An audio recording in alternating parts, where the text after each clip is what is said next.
Continuemos.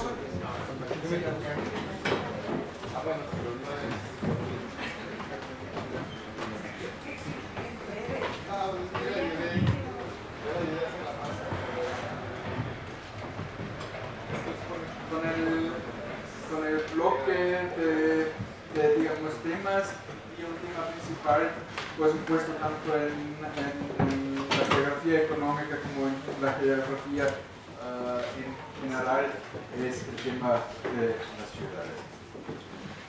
Como ya mencioné, en los libros de texto de macroeconomía que yo revisé aquí, que en muchos casos son traducciones de los libros de texto estándar de Estados Unidos, la ciudad no aparece.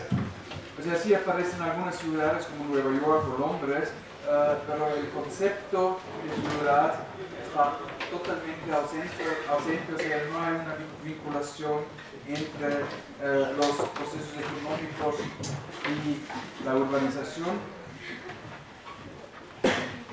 Lo que puede sorprender, porque por ejemplo el Banco Mundial en su reporte de 2009 que se llama Reshaping Economic Geography, o sea, rehaciendo la geografía económica, encontramos 1162 veces o ciudades. O sea, para el Banco Mundial parece que ciudad tiene algo que ver con economía. Eso también se ve en otras fuentes. Aquí hay, por ejemplo, un video, Cities as Engines of Economic Growth, o también Banco Mundial, Cities seen as Engines of Growth, Incubators of Innovation.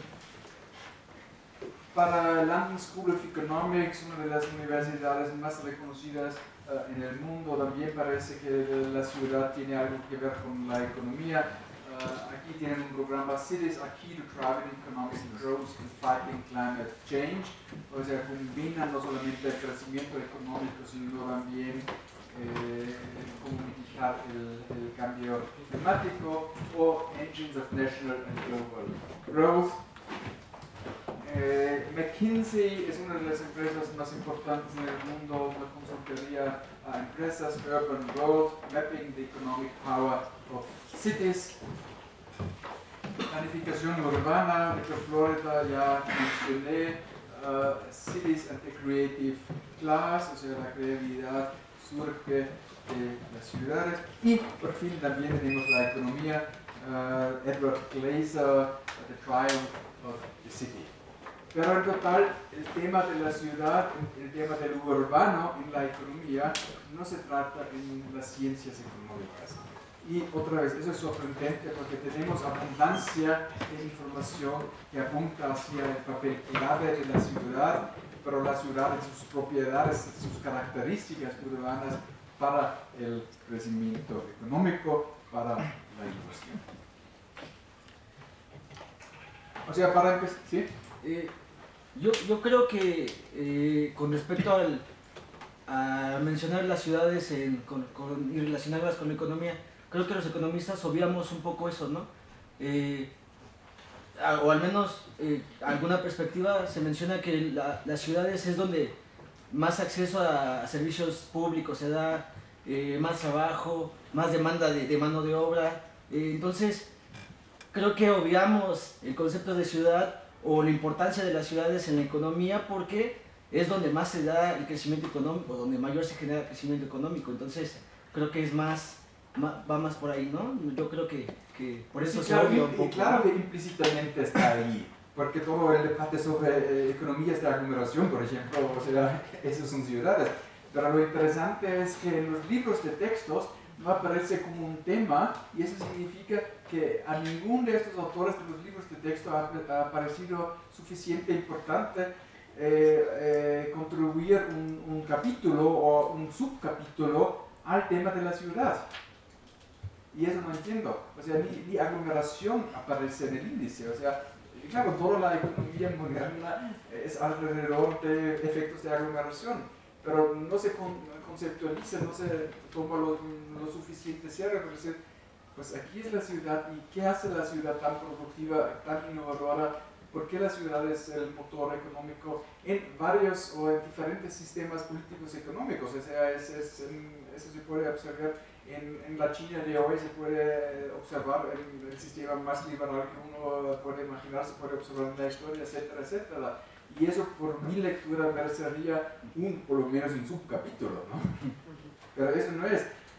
Claro, si tú hablas con un economista, difícil va a ser que sostiene que la ciudad no tenga importancia.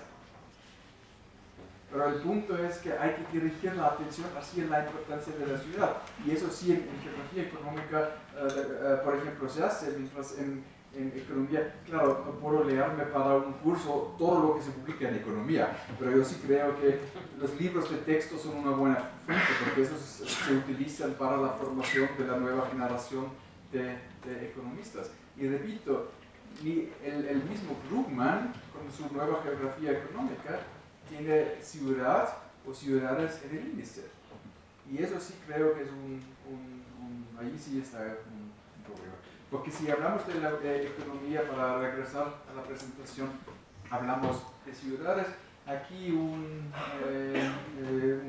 mapa, el dato ya presenté varias veces, según el Banco Mundial, el 80% del PIB mundial se produce en ciudades.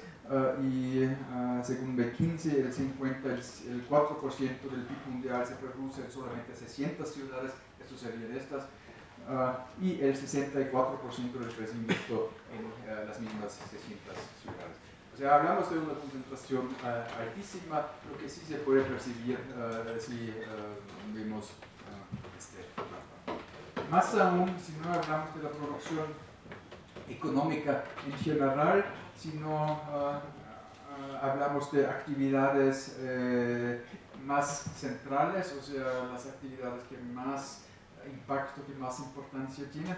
El mundo es aún más spiky, tiene más uva, entonces no se percibe muy bien, pero es un mapa de patentes en 2008 y se ve que son aún menos los lugares donde se registran patentes, o sea, no los lugares donde se registran los patentes, sino los lugares de donde son las empresas que registran patentes. Tenemos aquí un clúster aquí en la Unión Europea y algunos. Es decir, hay mucha aglomeración en lo económico, y lo sabemos.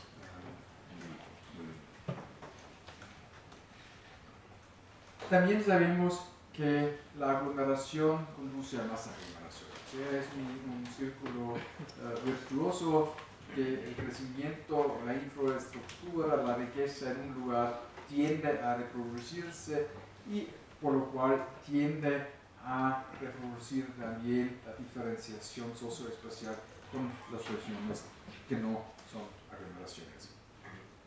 Ahora, tres citas de tres autores bien diferentes, tanto de profesión como de trasfondo teórico, digamos. La primera cita de Jane Jacobs. Jane Jacobs fue un urbanista estadounidense, ni siquiera ha tenido formalmente un título académico. Ha sido muy influyente en el debate en Estados Unidos en los 70 y se está redescubriendo el trabajo de Jane Jacobs en los últimos años, tanto en geografía urbana, geografía económica como en sociología. No sé si ya ha llegado también a la economía, pero es uno de las autoras que hoy en día más se utiliza en reflexiones sobre la conexión entre ciudad y crecimiento económico. Y aquí dice en una entrevista con el Banco Mundial: strong and creative urban economies are the backbone and motor of the wealth of nations and not vice versa. The indispensability for the prospering of economic life and everything is so, they are indispensability for a prospering economic life and everything associated with that. So, lo que dice es que detrás de la riqueza de las naciones es la riqueza de las ciudades. O, dicho de otra manera, detrás de la riqueza de las naciones son ciudades en las cuales se produce esta riqueza. y en otros contextos, y voy a citarla más al rato otra vez, en otros contextos explica por qué las ciudades son los motores de la economía. O sea, no es por casualidad, sino son por propiedades que tienen las ciudades, solamente las ciudades, que las hacen capaces de generar crecimiento económico. En un ensayo reciente del año pasado, Scott y Stoppa está bien conocido aquí. Scott es un geógrafo económico también de Los Ángeles. Dicen, the most basic raison d'être for cities, certainly in the modern era, resides in their role as centers of economic production and exchange within wider systems of regional, national and international trade. O sea, son la raison d'être para las ciudades. Ciudades existen porque generan riqueza, generan crecimiento económico. Sin embargo, aquí tenemos otra noción que también se funda en los escritos de Jane Jacobs, que las ciudades no existen por sí mismos. Existen en un wider system, un sistema más amplio de intercambio regional, nacional y internacional. Y, por supuesto, si lo espacializamos, si damos una geografía a esta frase, wider system of regional, international, international trade, significa una red, unas conexiones entre ciudades. O sea, aquí tenemos la ciudad, el motor económico, pero integrado en una red urbana a varias escalas. Y, como dice Brodel, there is nothing very surprising about this. Towns, in all historians agree, have been the essential instruments of accumulation, the motors of economic growth, forces responsible for all progressive division of labor. O sea, es un poco, como lo puse yo, la cita más, digamos, antigua al final, porque para un historiador como Brodel no es nada sorprendente el debate actual, que algunos autores hoy en día descubren la importancia de las ciudades. Un análisis histórico nos muestra claramente que siempre han sido las ciudades que promovían el crecimiento económico y que promovían la división del trabajo a una escala cada vez más grande. Y eso también encontramos, por ejemplo, en Adam Smith, por ejemplo. Por supuesto. Adam Smith está muy claro que son las ciudades que son, bueno, restan en la división de trabajo con el campo, no pueden vivir sin el campo, pero son las ciudades que están responsables para ampliar las divisiones de trabajo. O sea, parece que hay gran consenso que sin un enfoque en la ciudad, en lo urbano, en lo particular sobre la ciudad, no vamos a entender el crecimiento económico. There is an almost universal positive association between urbanization and national economic development, and that has been well documented. Eso sí, hay bastante literatura, también bastante literatura cuantitativa, con regresiones estadísticas, correlaciones, etcétera, etcétera, que demuestran esta correlación entre crecimiento económico y urbanización. Yo quisiera aquí muy brevemente tocar el tema de la megaciudad por un lado porque vivimos en una de las más grandes y más prominentes megaciudades del mundo, y por el otro porque hay bastante debate tanto dentro de las ciencias como en lo que se llama ciencias populares sobre el papel de las ciudades grandes.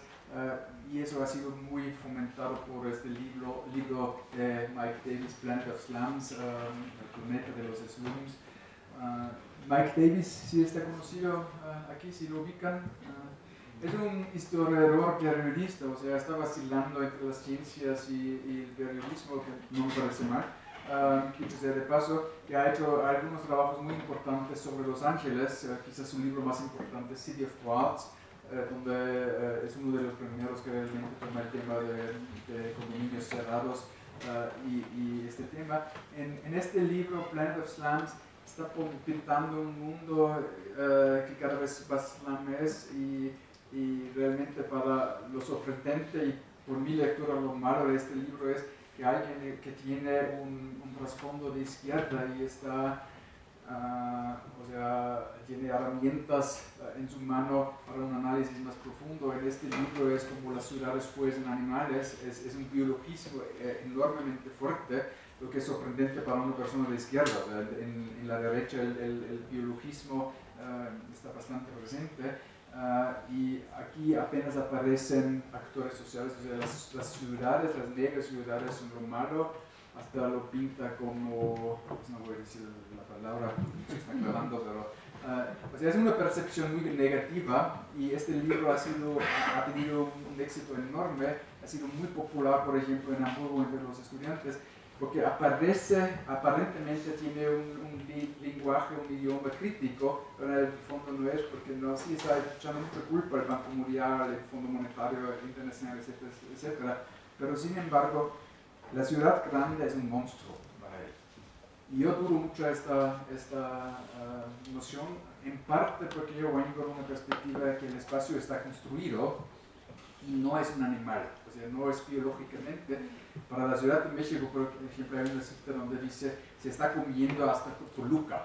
O sea, que está, pero las ciudades no expanden, se construyen, y las ciudades no se comen otras ciudades. O sea, es falso por mi lectura. Entonces, yo tenía un poco interés en ver si esta correlación, que se sabe muy bien que existe entre urbanización y desarrollo económico, también exista para las ciudades más grandes del mundo, que hoy en día llamamos megaciudades, pero siempre ha habido ciudades más grandes en el mundo. Y para ese les muestro dos mapas, uno, las ciudades más grandes en el mundo en 1900, y otra, una proyección para 2015, o sea, proyección es porque estos mapas se producen en el 2000, era más o menos así. Y quisiera preguntarle primero, pues, ¿dónde son las ciudades más grandes? Y la segunda pregunta, ¿quién lo recuerda? ¿Qué caracteriza la disciplina de geografía económica? Más grandes están en China, ¿no? Sí, la primera pregunta es ¿dónde? Es un fenómeno económico. Y la segunda pregunta, ¿cuál fue? Solamente una, porque si no... Relaciones, ¿no? Sí, de hecho, relaciones fue la segunda pregunta, pero la tercera pregunta es... ¿Por qué hay? ¿Por qué hay? ¿Dónde lo encuentran las ciudades más grandes del mundo en 1900 y en 2015 y por qué? Aquí ya, o sea, hoy en día las más grandes serían en China y otras regiones del Asia del Este. Eso sí, obvio, es cierto. Todavía tenemos algunos sí, pero sí se ve que son más. ¿Y por qué ahí? ¿Con qué lo relacionan? Bueno, yo veo la diferencia entre los dos mapas, que en el primero la ciudad se encuentra principalmente en ciudades que hoy podemos conocer como países desarrollados, y en el segundo mapa son la mayoría de las ciudades en países que están en vías de desarrollo. Y yo creo que esto tiene que ver con la división del trabajo a nivel mundial, porque justamente las redes se han ido desplazando de los países que ahora son desarrollados a los países que están en vías de desarrollo. Entonces, justamente, por ejemplo, la Ciudad de México, São Paulo y las ciudades chinas y del sudeste asiático, pues nos hablan justamente de que estas cadenas productivas se han ido trasladando de los países de primer mundo a estas ciudades en vías de desarrollo. ¿Ok? ¿Todos de acuerdo con esta interpretación? ¿No? Para mí la lectura de los mapas es que se nota que eran las ciudades de Europa. Europa estuvo fundada en un estado de bienestar, entonces protegía mucho a los empleados. Los horarios que tienen en Europa no son los horarios que tienen en China, en India, por ejemplo, en Vietnam. Entonces, desde una lógica de minimizar los costos de producción y trasladar las empresas hacia donde la mano de obra es más barata, y en el caso de México, donde se dan muchas concesiones a las empresas en materia de impuestos o situaciones, las empresas van buscando este tipo de atractivos económicos para poder instalarse en otras regiones, y es como se ha diversificado. Ok. En el mapa. ¿Otra posición? Antes eran las ciudades industriales europeas, las grandes ciudades de industria, y ahora son las principales ciudades donde tienen los centros financieros más importantes. Fue lo que... Ok, una más y luego les doy mi interpretación. Tal vez tiene que ver con acerca de economía del conocimiento, acerca de las ciudades del sudeste asiático, que aplican un poco más de, no sé, la comparación con Estados Unidos, por ejemplo, Silicon Valley, en comparación con, por ejemplo, con Corea del Sur. Ese movimiento, ese desplazamiento es orientado a las cadenas productivas que mencionó el compañero, pero también a lo mejor al incremento de la población. Ajá. Pues lo bueno es que todos ustedes lo vinculan a la ubicación de las ciudades con procesos económicos. O sea, eso queda bastante claro. Pues mi interpretación es cuáles fueron las regiones más dinámicas económicamente en 1900. Estas. ¿Y cuáles son hoy en día? Son estas. O sea, la mega urbanización, aunque aquí todavía no hablamos de megaciudades, Viena en 1900 tenía 2.200.000 habitantes, fue la séptima más grande del mundo y un escándalo. ¿Cómo una ciudad puede tener 2 millones de habitantes? O sea, fueron otros tiempos, pero todavía no se ha hablado de megaciudades, pero las ciudades más grandes del mundo eran aquí donde la economía era más dinámica. Y hoy en día el centro de gravedad, el centro de dinamismo se está desplazando hacia Asia.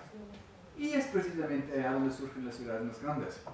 Eso ya sería un primer indicador demostrando que esta relación también aplica para las ciudades más grandes, que las ciudades más grandes no son parásites de las economías y de las ciudades, sino también cumplen la función de motor.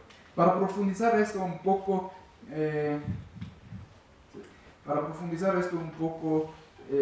yo he hecho un análisis estadístico para América Latina en el tiempo 61 hasta 2009, o sea, precisamente en el tiempo en que en esta región se formaban las ciudades más grandes, las megaciudades, y brevemente se ve una correlación tanto alta como significativa que existe por la correlación entre el crecimiento del PIB y la tasa de urbanización. O sea, la literatura sobre los problemas urbanos, claro, sí existen muchos problemas urbanos, pero sin embargo esta ciudad sí he analizado con bastante detalle y profundidad, como Sao Paulo, como Río y otras, jugaron un papel sumamente importante en la industrialización hacia adentro como motor económico, pero también como motor para el cambio social. Entonces yo, este detalle realmente para incluir también las megaciudades, porque hay tanto discurso de los problemas. Y sí, los problemas existen, pero no justifican damnificar a las megaciudades. Yo sí creo que han jugado un papel importante en la historia, y hoy en día, y eso es interesante, si recuerdan esta información de London School of Economics, que vinculan la ciudad con el crecimiento económico y con la lucha contra el cambio climático, hoy en día resurge el tema: ¿dónde es más fácil producir y consumir en una manera que energéticamente sea sustentable? En las ciudades. Es mucho más fácil, o sería mucho más fácil si habría la voluntad política, económica, sería más fácil en las ciudades construir un medio ambiente sustentable que entre pueblos, por ejemplo, donde los caminos son largos. O sea, la concentración de población sí creo que también para las megaciudades son, como dice Harrison en un ensayo ya algo viejo, son islands of privilege, o sea, islas de privilegios. ¿Por qué? ¿Qué es lo particular que tiene una ciudad? ¿Qué característica una ciudad? ¿Qué hace la ciudad así como motor de innovación económica, pero también social? Y un ejemplo que siempre pongo, porque también me parece importante no olvidarse de lo social y en la discusión, un ejemplo, porque siempre hay estudiantes que están con mucha ilusión de la vida más ecológica, natural, libre sería en el campo, y la pregunta que les hago es: ¿dónde hay más divorcio? ¿En la ciudad o en el campo? Y segunda pregunta es: ¿el divorcio es un logro para las mujeres o no? Y yo creo que sí. O sea, no estoy en contra del divorcio por sí, pero la posibilidad de divorcio sí es un logro. Y en la ciudad, las posibilidades para las mujeres de encontrarse un trabajo independientemente del hombre, por ejemplo, o la posibilidad cultural de divorciarse, son más grandes. Y eso sí creo que socialmente, culturalmente, da algo de libertad. O sea, no solamente hablamos del económico cuando hablamos del poder transformativo de las ciudades, sino hablamos de muchas más cosas. Primero, y eso es precisamente el tema de la aglomeración, agglomeration economies are the benefits that come when firms and people locate near one another together in cities and industrial clusters. Eso es tomado de Glaser, de este libro científico popular, un buen libro, sin embargo, es una definición de economías de aglomeración bastante simple, pero bastante correcta. La cercanía espacial permite ahorrar costos de transporte y de comunicación.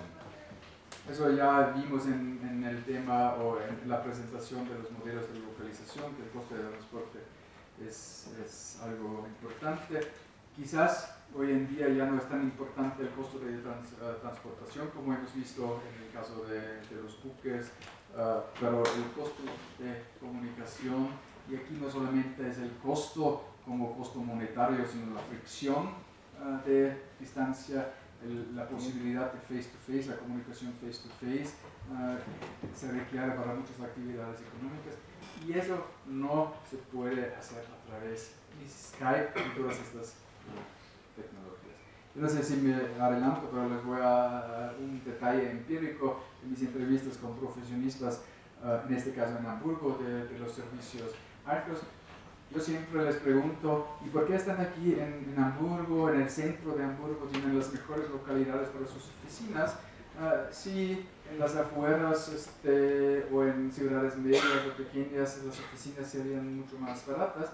Me dicen, teóricamente podríamos hacer nuestro negocio de donde sea, porque disponemos de todos estos medios de comunicación, etcétera, etcétera. Pero prácticamente no, porque el cliente quiere el contacto personal. El cliente quiere que cuando me llama, que yo en 15 minutos esté con él, que voy a almorzar con él, que voy a tomar una copa con él, lo que sea. Algunos clientes de empresas medianas, pequeñas, hasta le invitan al consultor a su casa, o sea, requieren realmente de este contacto. Entonces dicen, teóricamente podríamos ser en cualquier lugar, pero prácticamente estamos aquí porque hay necesidad de estar aquí. O sea, la aglomeración se da por una necesidad de face-to-face de cara a cara. En términos más generales, las ventajas de cercanía, las ventajas de aglomeración son tres: de compartir, emparejar, matching, no sé si emparejar es el término correcto, y de aprendizaje. Compartir, eso sí se sabe bien, son externalidades. Hay inversiones, por ejemplo, en infraestructuras que se utiliza por más consumidores, lo que los hace más barato, lo que también implica que se puede aumentar la oferta. Educación sería un ejemplo, carreteras sería otro ejemplo, etcétera, etcétera. Emparejar mercado de trabajo es el ejemplo paradigmático. En 2 minutos, en una ciudad donde haya un mercado de trabajo más amplio, es más fácil que una empresa encuentre la mano de obra especializada que busque, y al revés, alguien que se ha especializado en sus estudios, en su profesión, más fácil encuentre una empresa que le emplea en una ciudad donde haya más oferta de demanda que un pueblo. Y aprender, finalmente, donde haya más flujos de información, hay más accesos a flujos de información. O sea, es más fácil aprender donde haya más de aprender. O sea, donde haya más ejemplos, es más fácil tomar algo de estos ejemplos.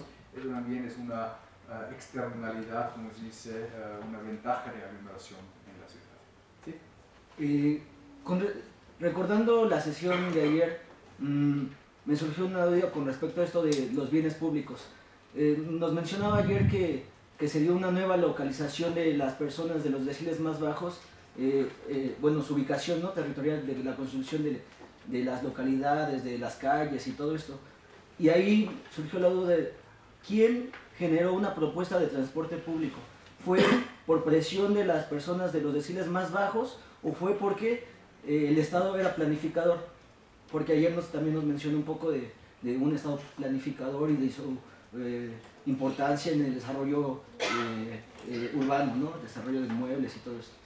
Pues muy buena pregunta, no sabría contestar, no sé si el transporte público en la ciudad fue una demanda, digamos, fuerte de los movimientos sociales desde entonces, o si fue más bien una racionalidad por arriba en hacer manejable, en organizar las ciudades. Sí sé que tratamos el otro día el caso de Hamburgo cuando destruyeron los barrios obreros cerca del puerto, que desde entonces la gente, o sea, los obreros del puerto, venían a cuenta propia luego a su trabajo. O sea, fue un aumento del transporte privado con caballos y carros en este entonces, pero yo no sé si alguien se haya especializado en la historia del transporte público, pero realmente es buena pregunta. O sea, hay de las dos opciones. Los ejemplos más recientes, por ejemplo, son los de Colombia, una de las ciudades de Colombia que son modelos de Banco Mundial y Curitiba,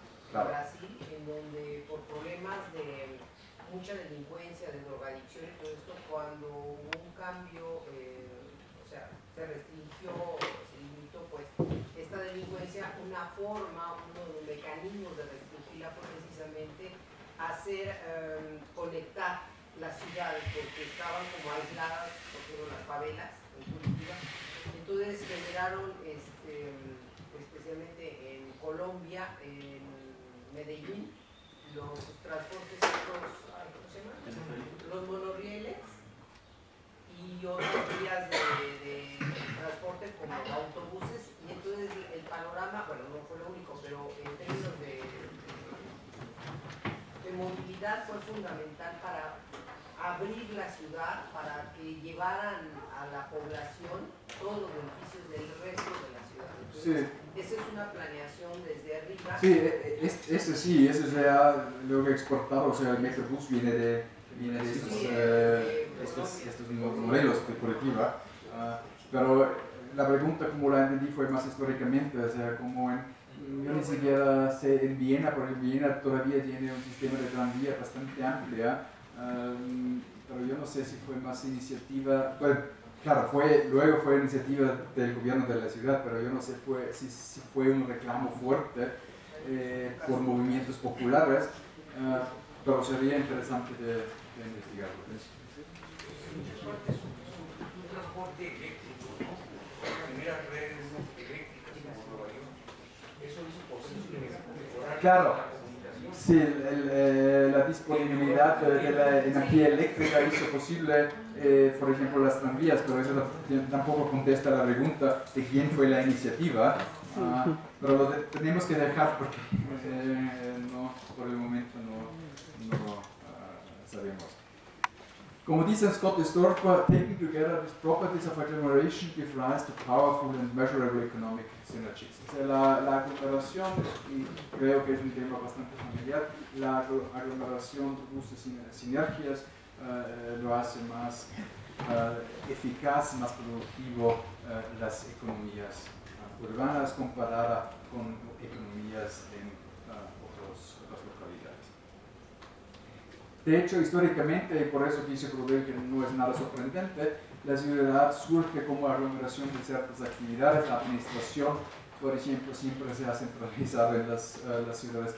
La autoridad religiosa, lo que aquí, por ejemplo, en esta ciudad se ve perfectamente. Tenemos la iglesia, la catedral, tenemos el palacio real, que ya no está, o sea, ya el presidente ya no está allá, pero históricamente en la construcción física del Zócalo, del corazón, del centro de la ciudad, estaba la autoridad política y la autoridad religiosa, y estaban los comerciantes. O sea, realmente fue físicamente, nos muestra el Zócalo esta centralización. Fueron las ciudades que centralizaron el intercambio, o sea, el mercado. Históricamente en Europa, por ejemplo, no cualquier lugar ha podido tener mercado, fue un derecho de tener mercado, y eso se otorgó a ciudades. Y también la emergente producción, digamos, industrial, desde entonces artesana, por ejemplo, para el equipamiento militar también fue centralizado. Claro, siempre ha habido producción artesanal en la economía casera, en los pueblos de los campesinos, pero producción como para los ejércitos siempre fue centralizada. Por ser mercados, las ciudades, es decir, las autoridades económicas, políticas de las ciudades también centralizaron la organización del comercio exterior. Y exterior en este caso no significa internacional, porque internacional desde entonces todavía no existía, porque no existían naciones como tales, sino externo, comercio externo aquí significa interurbano, de una ciudad a otra.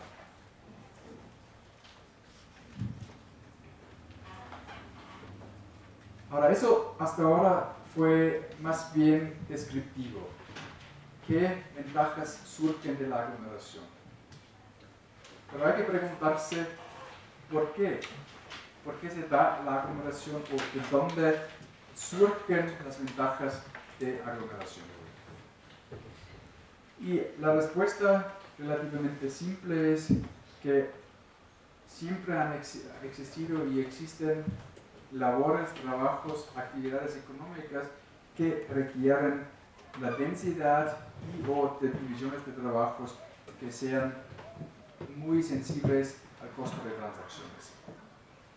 Y densidad aquí ya es un término que es sumamente importante para la geografía económica y geografía urbana para entender lo particular de una ciudad. O sea, densidad, que claro, es un término cuantitativo o puede tener significado cuantitativo, pero en geografía urbana económica, y ahora no voy a hacer la distinción entre las dos, densidad, la importancia más grande es lo cualitativo que surge de lo cuantitativo. Como dicen Scott y Stork otra vez, in other words, one of the central features of urbanization has always been its efficiency generating qualities via agglomeration. O sea, es la eficiencia, eso ya el tema ya tocamos. Y la razón detrás de ello es las ciudades, por concentrar actividades y población, crean condiciones de densidad. Son milieus, ambientes muy densos en lo bueno y en lo malo, pero como vamos a ver en el razonamiento de Jane Jacobs, también lo malo, lo problemático, puede tener algo positivo.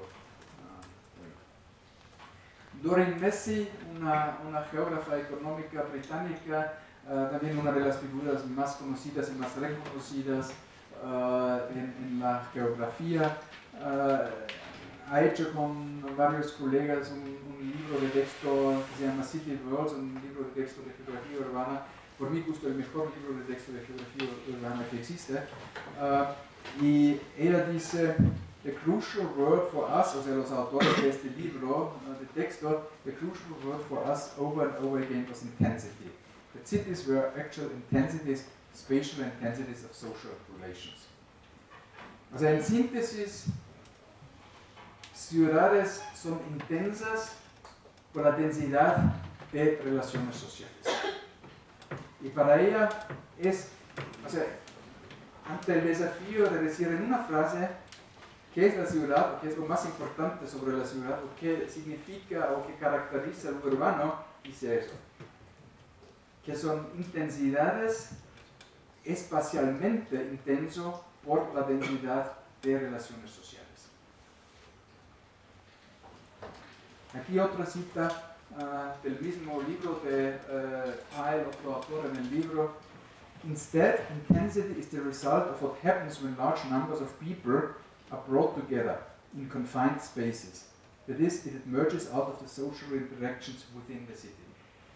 El instead, o sea, sin embargo, se refiere, porque antes dice que la densidad o la intensidad no solamente es lo físico, o sea, no solamente son los rascacielos y la densidad de la infraestructura física, que sí es importante, pero lo crucial es lo social que se desarrolla adentro. Y esta densidad, el contacto permanente de mucha gente, large numbers of people, crea condiciones que no existen en otros lugares. Y algo, un ejemplo que pone aquí y que está bien conocido son los semáforos. O sea, como para demostrar la relación entre densidad, que puede ser problemática, y innovación. Pues donde hay mucha gente, donde confluye mucha gente y además gente que utiliza diferentes medios de transporte, algunos van en pie, otros utilizan coches, surge la necesidad de gestionar, de organizar el tráfico. Que en el campo no es el caso, o sea, caminas ahí, es un caballo allá, pero no surge la necesidad de innovación de cómo organizar la multitud de la gente. Entonces es una parte que el problema de congestionamiento, como diríamos hoy, de eso se crea la innovación del semáforo. Quizás el semáforo no es la innovación más importante en la historia humana, pero yo creo que sí es un buen ejemplo demostrando eso. Pero, ¿qué más genera el semáforo? Esa es la segunda parte que también es importante para entender lo urbano, lo particular sobre lo urbano. ¿Qué? Piénsenlo. O sea, ustedes se mueven en pie, supongo. ¿Qué hace un semáforo con ustedes? Pero tienen que hablar más alto y solamente uno, porque si no, no entiendo. Organización por prioridad, eso es, o sea, gestionar el flujo de tráfico de personas, pero ¿qué más? ¿Qué hace con usted, con persona por persona? Nos genera una idea respecto a cada color, nos genera una idea mental. Ah, por los colores, ok, pero yo estoy buscando otra... Nos da un lugar de participación en el lugar donde están los vehículos, un lugar que como peatones tenemos el derecho de pasar, por ejemplo... Ok, te organiza, digamos, el derecho de pasar, pero eso sería todavía en términos de organizar el flujo. Seguridad. Que también marca el tiempo. ¿Pasa el tiempo? Marca el tiempo porque establece, ¿no? Sí, está organizando también el tiempo, pero todavía no surge lo que estoy buscando. Necesitamos de un aparato que nos indique cómo tenemos que movernos porque los humanos no tenemos la posibilidad de organizarnos así para ser primero. Sí, claro, el semáforo le organiza, pero también, sí, la última. Pues surge una cultura alrededor de ese instrumento, ¿no? O sea, el semáforo da como pie a la formación de una cultura peatonal en todos los habitantes de la ciudad. Sí, también es cierto, pero lo que yo estaba buscando es que el semáforo le junta con otras personas, a la fuerza. Te quedas parado al lado de otra persona que normalmente nunca, y quizás vas a empezar a hablar con ella o con él. O sea, por azar, por la organización social, tienes posibilidad de conocer al desconocido, de conocer al otro. Tienes que enfrentarte al otro. Puede ser molestoso, pero puede ser agradable. Pero el semáforo, o sea, aquí se toma el semáforo como un símbolo, no solamente organiza la sociedad, sino también es un aparato, una técnica de juntar, porque sí sabemos bien que en las ciudades también se caracterizan que las relaciones sociales, como somos tantos, son muy aislados y no conocemos, claro, obviamente no podemos conocer a todos, pero nos da la oportunidad de conocer, de enfrentarnos con el otro, con el desconocido. ¿Sí me explico?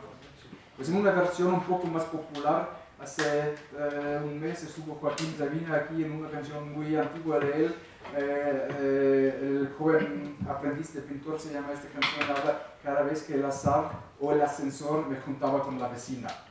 Pues claro, en el caso de Sabina debe ser la vecina, pero el ascensor tiene la misma función, que junta con alguien desconocido y le ofrece varias posibilidades, que pueden ser agradables o no. Pero lo interesante es que la ciudad junta, o sea, nos obliga a enfrentarnos al ajeno, al extraño, al otro, y nos obliga a desarrollar una relación. Y yo digo por propósito nos obliga, eso no siempre es agradable, pero eso crea algo, crea innovación, crea nuevos caminos, crea nuevas sensaciones, etcétera, etcétera, etcétera. Pero realmente es más la parte de que las ciudades nos aíslan, es decir, porque el otro es muy circunstancial, en realidad las ciudades son más aislantes. Sí, aíslan mucho, pero ofrecen la posibilidad de ligarse con alguien diferente. Y eso es lo importante, porque de eso surge algo nuevo.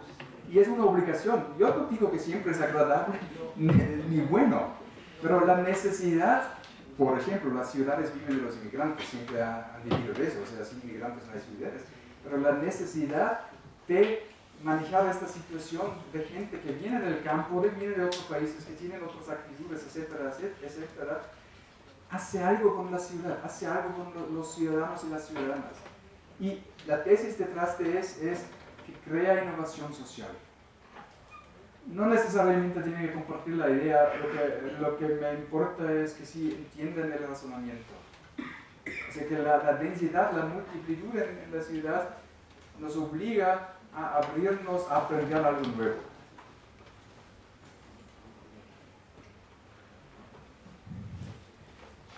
Densidad equivale diversidad, equivale intensidad. What is vital about cities is that they bring together people in such a way that this makes a difference to what goes on between them. O sea, es exactamente lo que estaba explicando. La multitud de gente, las muchas diferencias que existen entre ellas, hacen una diferencia en los procesos sociales. Y la diferencia siempre trae consigo la posibilidad de innovación. What makes the city a city is not only the skyscrapers or the shops or the communication networks, but also that people in such places are forced to behave in urban ways. Estamos forzando de comportarnos de una manera distinta que en el campo. Enseguida les voy a dar un ejemplo. This is where the rat race is, o sea, la ciudad nunca duerme. The city passes and draws, it never sleeps. According to this interpretation of the city, there is something distinctive about the intensity of social interactions in the city. This is defined by their speed, the heterogeneity, and perhaps paradoxically, the ambivalence in people's experiences of the city.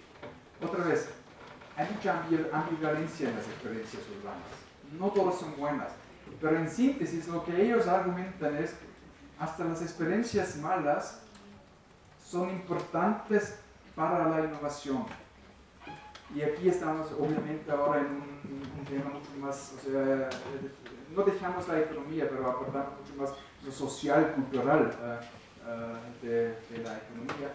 La actitud de innovación, de curiosidad, de ser capaz de tratar el otro, el diferente, el ajeno. Eso es el tema que, por ejemplo, en Georg Simmel, die Großstädte und das Geistesleben, o sea, no sé cómo se llama la traducción al alemán, pero las ciudades grandes y la vida mental sería una traducción. Simmel sí se ubica, ¿no? Uno de los sociólogos grandes en la historia de la disciplina de sociología. Peter Brückner, seguramente que no está conocido aquí, es un historiador alemán que trabajó mucho sobre los procesos de urbanización e industrialización en Alemania. Y él explica precisamente eso, que las ciudades obligan a la gente de aprender nuevas prácticas culturales. Y un ejemplo que da en el libro, que es obviamente un ejemplo que queda muy bien en la mente, por lo menos de los estudiantes en Hamburgo, porque cada examen, esta parte sí aparece, que mala sea el examen. Brückner dice que la gente que viene del campo a la ciudad tiene que aprender muchas cosas. Y una de las cosas es que el contacto físico entre hombre y mujer, que en la ciudad es normal por la densidad de la gente, no tiene significado. Porque te vas a tocar por la multitud. Pero en el campo sí tiene significado. En la ciudad no, es por casualidad. Y tiene muchísimos otros ejemplos demostrando que la ciudad nos cambia de la manera de vivir, de relacionarnos con otras personas. Y es un ejemplo, pero para lo económico quizás el ejemplo más importante es que la ciudad, la multitud, la diversidad pone muchísimos problemas. Y el tema, en síntesis, el tema más grande de Jane Jacobs es, donde hay problemas, hay soluciones. Y donde no hay problemas, no hay innovación. Porque la innovación surge con la necesidad de resolver problemas. Y como las ciudades ponen tantos problemas, son los lugares de innovación. Porque surge la necesidad de resolver los problemas. Si no existe el problema, ¿por qué resolverlo? O sea, ¿por qué ser innovador si lo que ya conozco me sirve? Pero si yo lo que ya conozco ya no me sirve para enfrentarme en una situación particular, en este caso sí tengo que ser innovador, buscarme algo nuevo. Entonces, densidad, diversidad, intensidad son desafíos. Dice Jane Jacobs en este libro de 1970 that these grave and real deficiencies, o sea, estaba hablando de los problemas y deficiencias de las ciudades, are necessary to economic development, and thus are exactly what makes cities unique to economic life. By this, o sea, está repitiendo para subrayarlo, by this I do not mean that cities are economically valuable in spite of their inefficiency and impracticality, but rather because they are inefficient and impractical.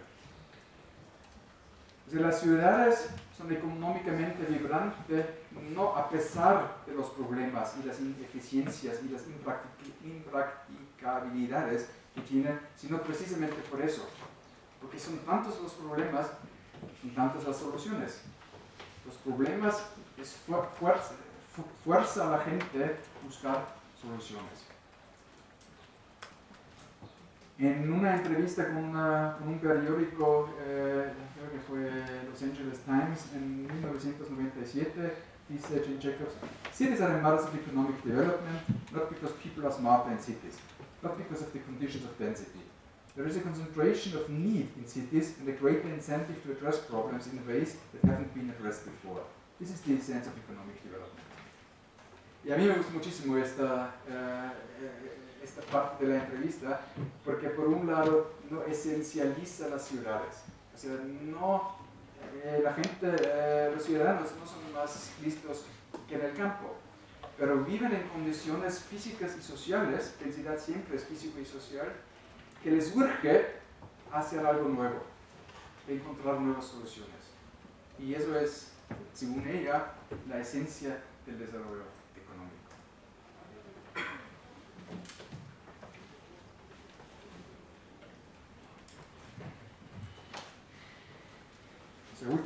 Por última vez esta equilibración es densidad, diversidad, intensidad, desafíos y luego innovación. Claro, no cualquier problema tiene una solución, no cualquier solución esté en favor de todos, todo es parcial, todo es en favor de algunos más que otros, etcétera, etcétera, etcétera. Todo eso sabemos. O sea, no es Wonderland o no es el paraíso en que todos estén contentos, pero es una manera de progresar, de inventar nuevas cosas. Y esas nuevas cosas en términos económicos, Jane Jacobs se llama trabajo nuevo o New Work, y es algo muy parecido a lo que Schumpeter ha llamado las nuevas combinaciones.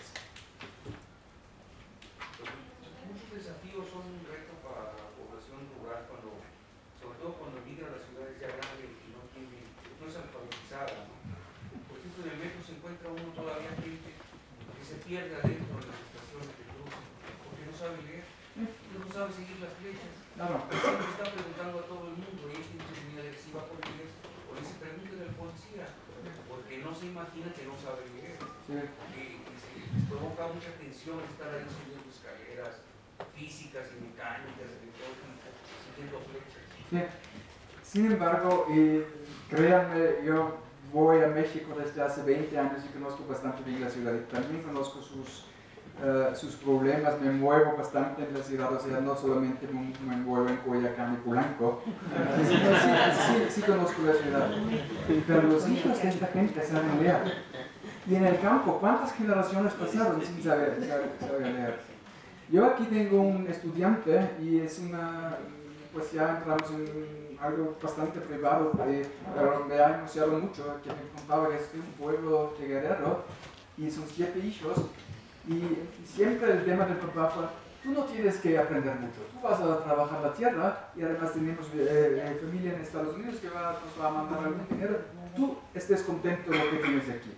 Pero él no, por varias razones empezó a leerse hasta llegar aquí a la universidad a estudiar, pero eso en el campo es conformarse con lo que es, o sea, la tradición sin poco avance. En la ciudad, los hijos de los migrantes saben leer y en análisis de trayectorias migratorias por familia, por uno es el gran tema de los migrantes que los hijos lo tengan mejor. Y segundo, en muchos casos es así. La movilidad social en el trabajo de mercado se ve bastante perfectamente, se ve por ejemplo perfectamente en ocupaciones que los migrantes tienen, que normalmente son las ocupaciones más malas. Sus hijos ya no quieren tener estas ocupaciones, ya se buscan y en casos encuentran mejores labores. Entonces el mensaje es, sí, claro, existen muchísimos problemas, y sí lo sé, pero la ciudad es el lugar de la movilidad social, mucho más que el campo. Hasta para los más judíos hay más posibilidad de movilidad social que en el campo. De eso sí estoy convencido. Y no estoy desconociendo los problemas de la ciudad, pero sí ofrece más posibilidades. Bueno, el trabajo nuevo, ¿qué quiere decir Chen Jacobs con eso? Dice que la innovación o inventar trabajo nuevo es la esencia del desarrollo económico.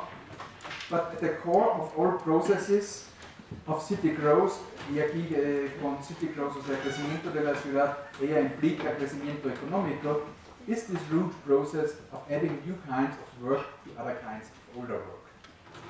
Innovación, hacer algo nuevo, y nuevo obviamente significa hacerlo mejor que de lo que conocimos anteriormente.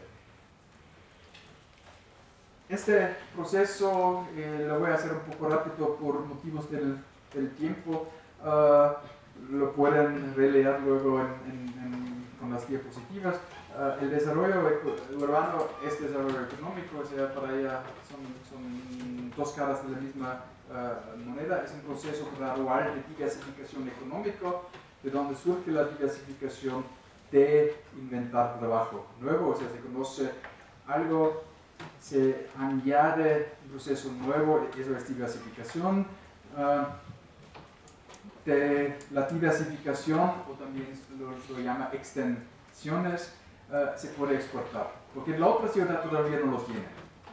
Y por eso, para ella, los vínculos entre ciudades son cruciales. No existe una ciudad por sí. La ciudad siempre viene en plural. O sea, conceptualmente, ¿no? Lo urbano solamente se puede desarrollar a través de los flujos del intercambio con otras ciudades. En una ciudad hay trabajo nuevo, se produce algo nuevo, eso se va a vender, es decir, se va a exportar. Eso tiene un efecto que ella llama export multiplier effect, o sea, una multiplicación, porque con las ganancias de la exportación puedo hacer más de estas extensiones, o sea, sería acumulación en otros términos, ¿no? Yo tengo más para exportar, más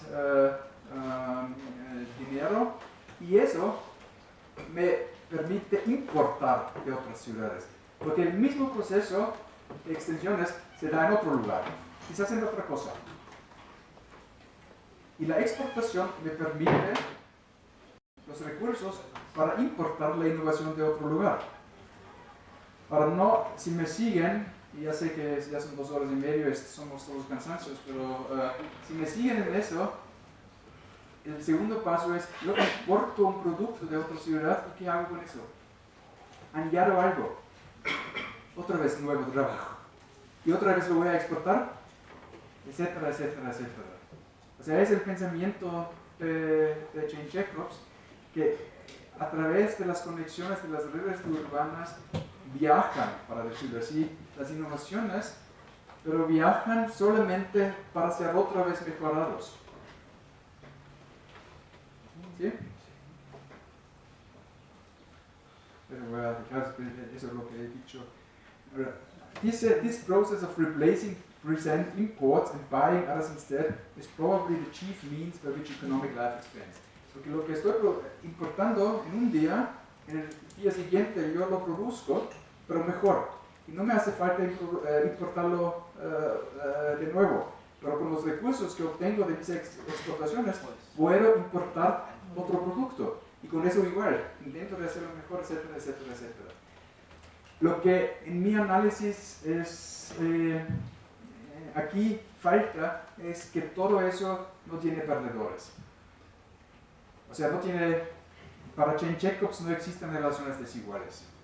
Existen ciudades que crecen más rápido que otras, o sea, sí existe la desigualdad, pero la desigualdad no surge de explotación o de transferencia de recursos, sino simplemente porque unos son más rápidos que otros, que es otro concepto de desigualdad, ¿no?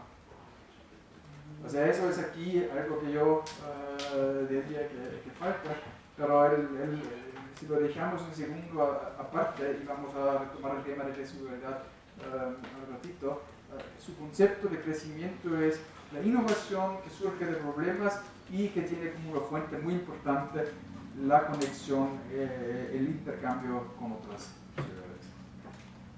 ¿Una pregunta? Eso es necesario añadir en estos tiempos que tanto, por ejemplo, sobre todo en Alemania, que tanto se culpa y se acusa a los chinos de copiar. Toda la historia económica es copiar. Y hasta Jane Jacobs que verifica la copia dice imitation is a shortcut.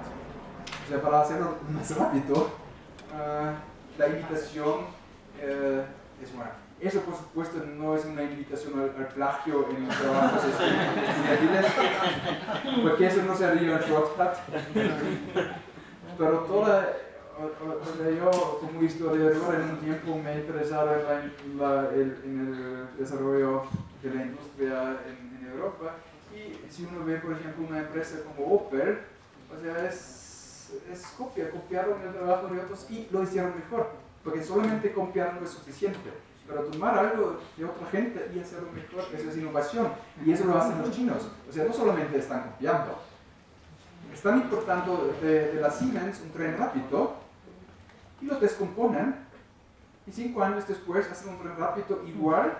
Bueno, en estos 5 años quizás tienen algunos accidentes, algunos problemas. Pero después hacen el tren rápido mejor y más barato. No, pero yo creo que sí hay una diferencia. O sea, Japón hizo todo un planteamiento para copiar precisamente la tecnología de Estados Unidos después de la Segunda Guerra Mundial y lo hizo de manera exitosa, que hizo innovaciones que hasta la fecha conocemos, ¿no? Y eso efectivamente todo el mundo lo ha hecho a lo largo de la historia. Sin embargo, es diferente lo que hacen los chinos, porque los chinos no pagan derechos de autor. O sea, los chinos simplemente copian el producto y luego dicen que es suyo. Pero eso sería el detalle legal. No, eso no quiere decir que yo estoy en favor de robarse. Escuchen, no, eso no quiere decir que yo estoy en favor de robarse. Solamente el punto es que en la historia económica, o robado o obtenido legalmente, la copia es importante porque sin copia no hay trabajo nuevo. O sea, el trabajo nuevo consiste en extensiones a algo que ya existe. O sea, son pocos los investigadores o algo que descubren algo nuevo, que están en su cubículo solitos, trabajando por años y de repente tienen la gran idea. Esa es una ilusión. Eso no existe. No, pero por eso la importancia de la copia. Claro, robarse, o sea, hay que respetar la ley, claramente.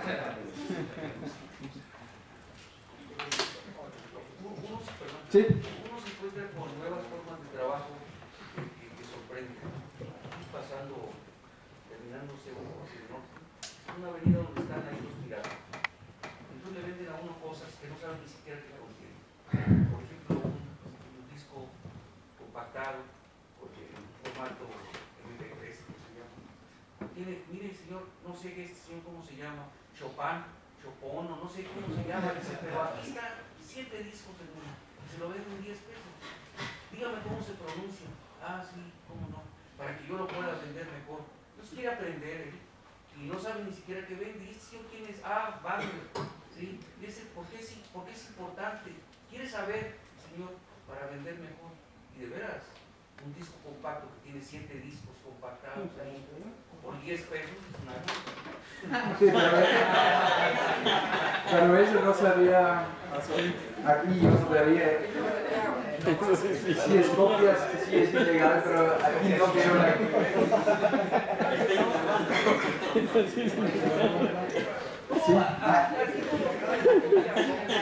Sí, pero no toda copia llega a la innovación, eso quería, o sea, mi alusión que no hagan plagio, el plagio no es una vía hacia la innovación, y copiar los discos y poner 5 de Wagner o Chopin en un disco tampoco es la innovación, aunque sí sea aquí un ejemplo. Y el trabajo no vale nada, porque como vender un disco por 10 pesos, eso significa que las personas que lo han hecho y lo fabrican en Tepito, no son las fábricas de eso, tampoco van a ganar mucho, ni los vendedores que lo venden. Sí, es enseguida. Y de hecho, a mí me parece interesante, y con mis estudiantes que no son tan familiares con el ambulantaje, a veces vamos por ejemplo, a la plaza de la computación en el centro, a conseguir o a ver cómo se consigue programas. Una cosa que a mí me parece, por ejemplo, sumamente interesante es que los vendedores que obviamente violan la ley tienen la percepción que son servidores. O sea, si tú te dan la tarjeta y si no funciona te lo cambian. Pero claro, tú no tienes ni factura ni nada, ni te reconocen el próximo día porque pasa tanta gente. Pero lo hacen porque su autopercepción no es que hagan algo ilegal. O un señor me contó, por ejemplo, que están enfrente de una tienda donde se vende ropa y tienen todo su producto en una bolsa que escondan en la misma tienda. Y yo le pregunté al señor, ¿y cómo el dueño de esta tienda le permite hacer eso?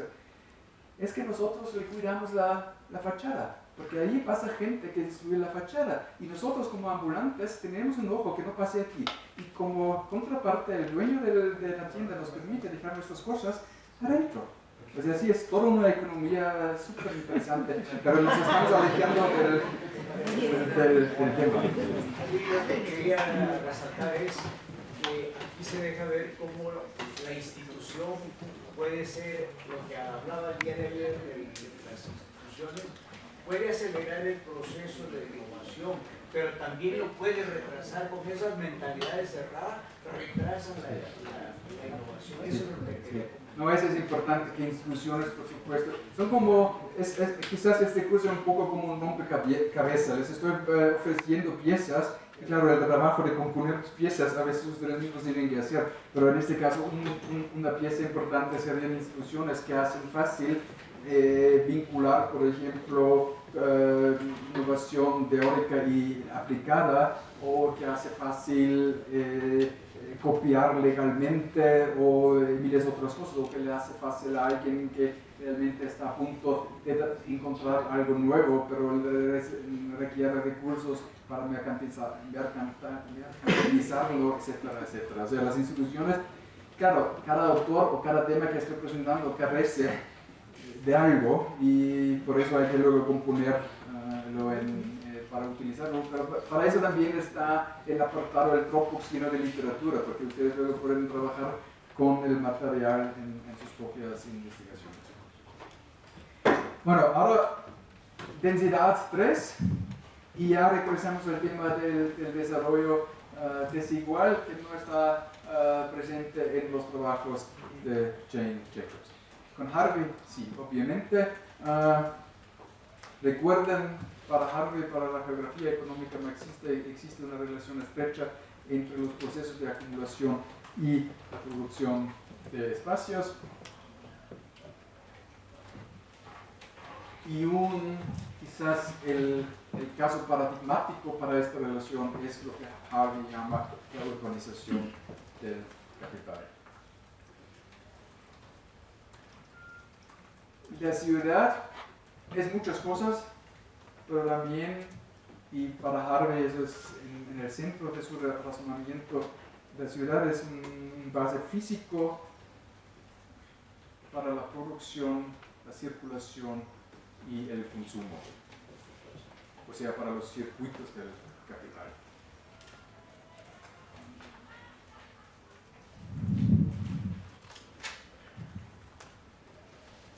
Recuerden también que ayer mencioné que en su perspectiva, en la perspectiva de la geografía marxista, el medio ambiente construido no está neutral, está impregnado por ciertos intereses, construido con ciertas metas para hacer posible ciertos procesos.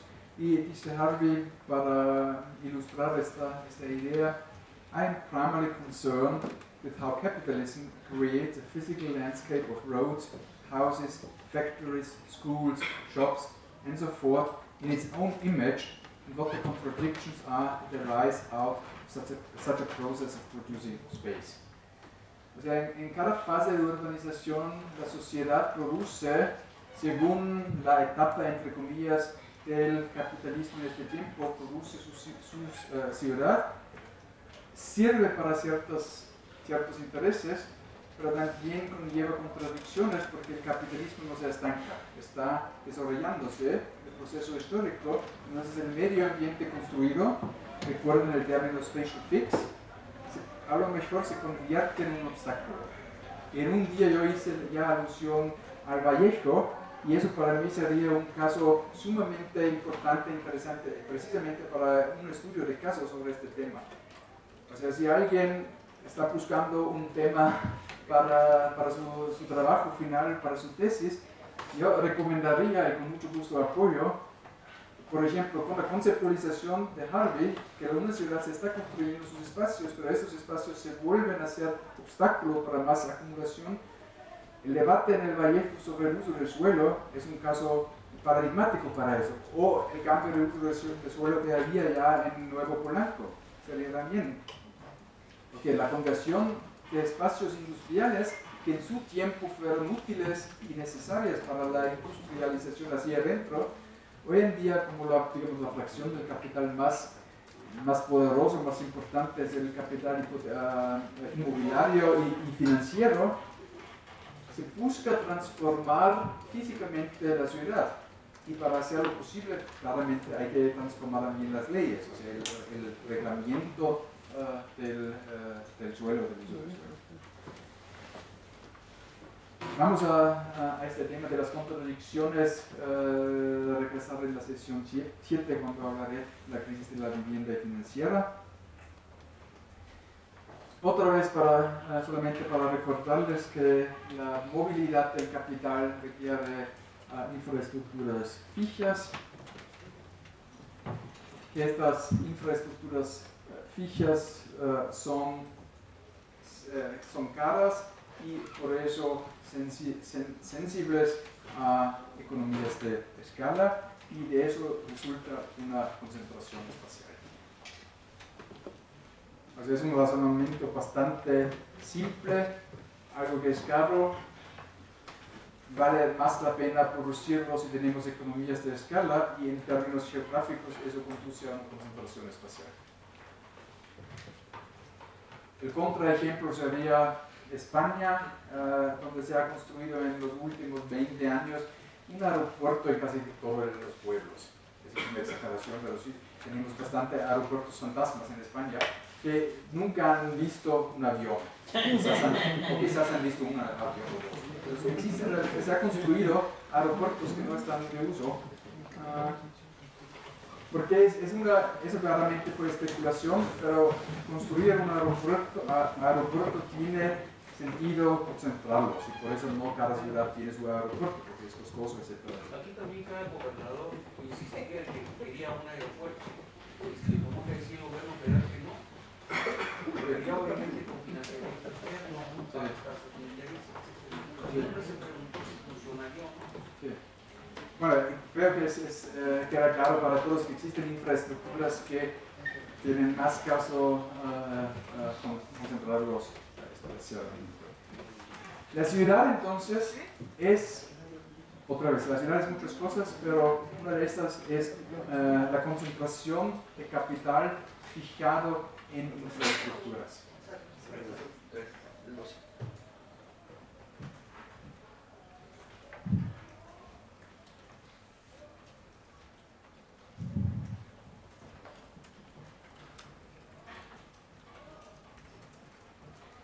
It is impossible, dice Harvey, we imagine such a material process of the circulation of capital without the production of some kind of urbanization as a rational landscape within which the accumulation of capital can proceed.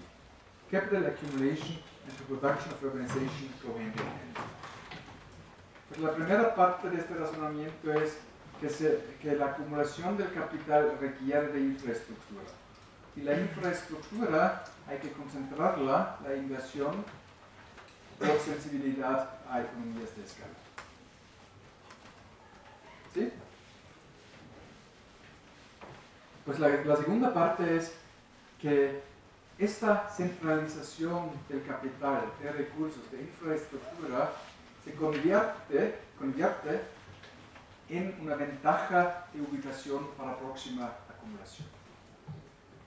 O sea, simplemente una ciudad que tenga más, en el tiempo de la industria, que tenga más plantas, tiene ventaja sobre una ciudad que no tiene, porque se produce más valor en las fábricas en comparación que ciudades que no tienen. O sea, la inversión, y eso en el pensamiento marxista es muy lógico y sugerente, la inversión, la acumulación crea más acumulación. Pero lo importante aquí es que Harvey da un Gestalt, una forma espacial a este proceso, en la forma de la ciudad, de la inversión en la ciudad. No es un proceso abstracto de acumulación, no es un proceso de acumulación de capital que se basa en y surge de la inversión convertida en infraestructura física en la ciudad. A veces esa infraestructura industrial hay que destruirla, ¿no? Como en Alemania. Sí, pero eso ya tocamos allá, o sea que la inversión se puede convertir en un obstáculo para futura inversión. O quizás ahora damos un paso atrás, o sea, ayer tratamos el tema de que se haya convertido ya en obstáculo y ahora estamos en la fase anterior en que todavía es útil.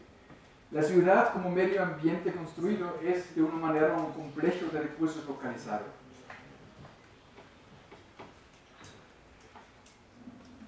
Sí, si no me siguen, interrúmpame.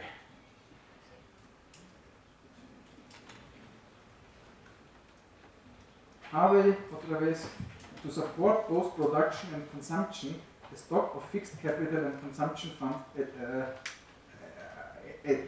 esta infraestructura o estos recursos localizados son para to support both production and consumption. The stock of fixed capital and the consumption fund assets thus, however, provide a solid form of wealth that can be used to produce and consume more wealth. Otra vez en el pensamiento marxista, bien lógico, que la acumulación de capital lo facilita la acumulación de más capital, pero aquí, como da una idea espacial geográfica, es la puerta que nos permite entrar en el análisis del desarrollo desigual. Porque aquí dice, estos recursos localizados nos permiten producir más riqueza. Y eso, por supuesto, significa donde menos recursos sean localizados, se produzca menos riqueza. ¿Sí? Entonces tenemos desarrollo desigual. Todavía no hablamos de explotación, sino hablamos de crecimiento en velocidades diferentes. En un lugar donde haya más recursos localizados, y yo siempre utilizo el término infraestructura aquí, y refiriéndome a más que carreteras o trenes, donde tengamos más infraestructura para la acumulación, la probabilidad de multiplicar la riqueza es mucho más grande que en lugares donde haya menos recursos localizados. Perdón, ese consumption fund tiene un sentido financiero aquí. No, es consumo. O sea, los recursos destinados al consumo. Niels Mies, otro geógrafo que murió hace poco, que fue alumno, no, ya hace 2 años creo, fue alumno de David Harvey. It is therefore the use value of fixed capital, o sea, el capital fijado produce valores de uso, which is crucial. and in proportion as it becomes pivotal for the production of relative surplus value, so too do the spatial properties of fixed capital. The centralization of capital finds its most accomplished geographical expression in urban development. Es el mismo tema, puesto un poco diferente que Harvey. La centralización de capital no es abstracto, sino es un proceso físico-social que llamamos urbanización. Y esta centralización de recursos permite multiplicar más rápido las riquezas y de eso surge el desarrollo desigual, porque los que tienen más tendrán más. ¿Sí?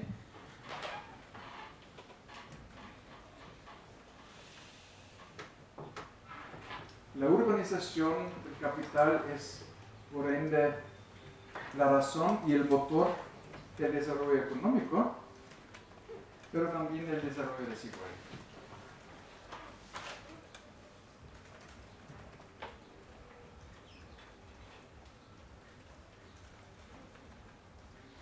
Y en yo estoy precisamente en este tema ahora con mis propios intereses de investigación. Harvey, y de una manera no es muy diferente de Chemchenkov, es el desarrollo desigual que resulta de crecimiento diferente. O sea, el capital fijado permite un crecimiento más rápido, una acumulación más rápida, y en el caso de Chemchenkov no habla de acumulación, pero también habla de crecimiento. Lo que a mí me interesa es como las propiedades de las ciudades, de las cuales hablamos hace rato, o sea, la densidad, la capacidad de innovación, etcétera, etcétera, también se utilizan no solamente para hacer crecer más rápido un lugar que otro, pero también se utilizan en la transferencia de recursos de un lugar a otro. Y eso sería explotación. Para progresar en este tema, lo que a mí me interesa es qué papel juegan ciudades, o sea, los élites económicos, políticos en la universidad, en la transferencia de recursos. Y un ejemplo en que actualmente estoy leyendo es la plata que sacaba de las minas en Zacatecas, por ejemplo, pasaba por la Ciudad de México. Aquí había muy pocas mints en inglés, o sea, donde se hacían las monedas. Había en todo el virreinato solamente 6, ¿cómo? Acuñación. Solamente había 6, fue un negocio sumamente monopolizado, solamente 6 de esas acuñaciones había en todo el virreinato, y fueron las familias comerciantes en la Ciudad de México de origen español que controlaban este negocio. Y controlando este negocio, ellos controlaban el comercio con lo que también fue colonia española en las Filipinas. Y a través de las Filipinas es el comercio con la China en este entonces. Entonces estos comerciantes en controlar el flujo de la plata, digamos como plata, y en hacer las monedas, controlaron toda la red de comercio en el virreinato, porque también controlaban el comercio de aquí hasta Sevilla, en España. Y el rompecabezas o de las cosas en que estoy pensando es, ¿qué tiene la ciudad, las propiedades de la ciudad, que ver con este poder de estas familias comerciantes en monopolizar estas actividades económicas? Porque claro, detrás siempre es el monopolio. No hay centralidad económica sin monopolio. Y lo interesante para mí es, para ofrecerles también un poco o algo de mis ideas, más allá del curso, es qué contribuye la ciudad, las propiedades de la ciudad, como densidad, todas estas cosas de las cuales hemos hablado, en la capacidad de algunos actores económicos de formar monopolios. En este caso, controlar la moneda, en otro caso, controlar conocimientos específicos o lo que sea. Se necesitaba una merced real, así se llamó, que era un privilegio. Sí, era un privilegio, y eso implicaba, por ejemplo, cercanía a los regentes, o sea, a los representantes políticos del rey de España aquí en México. Y aquí otra vez la cercanía obviamente ha jugado un papel, pero yo supongo que es mucho más. Pero eso es o sea, ir más allá de este análisis, que la desigualdad surge de un desarrollo de velocidades diferentes. Yo estoy convencido que la desigualdad también tenga algo de transferencia de recursos. No solamente es uno crecen más que otros, sino que se transfieren recursos de un lugar a otro. Eso lo vemos obviamente en la relación campo y ciudad. Rodel está lleno de eso, Adam Smith está lleno de eso, aunque para Smith es provechoso para las dos partes, pero Smith no niega que la ciudad no puede vivir sin el campo. Y aquí lo vemos claro, que la transferencia de recursos es sumamente importante. En los estudios urbanos todavía no, o sea, en todo, muchos hablan de la importancia de las redes y conexiones. Para la mayoría de la gente eso es ventajoso para todos implicados. Y yo supongo que eso no es el caso. Con eso lo dejo para hoy. Nos vemos el lunes, descansamos mañana, sábado y domingo. Estado de bienestar. Pues 3 días de descanso. ¿Sí? Pero en la lógica de que las ciudades tienen...